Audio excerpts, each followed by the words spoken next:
Welcome to the Storm Watch 9 webcast and your Monday afternoon. I am meteorologist Kevin Skarupa. A lot of sunshine for most. We continue on with that fairly noticeable breeze, which will be gusting at times over 20 or 25 miles an hour this afternoon. Some fair weather clouds for southern areas while we're seeing a thicker cloud cover develop and move into northern spots. A couple of passing showers this afternoon. Maybe the highest of elevations above 3,000 feet, picking up some mixed shower activity. It all wanes later this evening to partly cloudy skies, setting up what should be a pretty nice day for us tomorrow.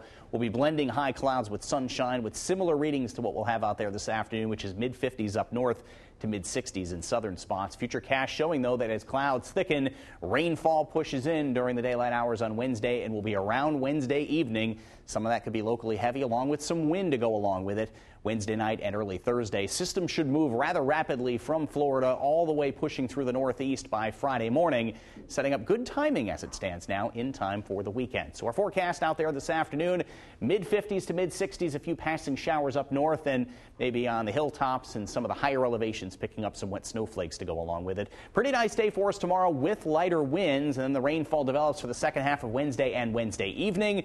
That will pull away on Thursday as the wind remains before we quiet it down by Friday, and fingers crossed for the weekend.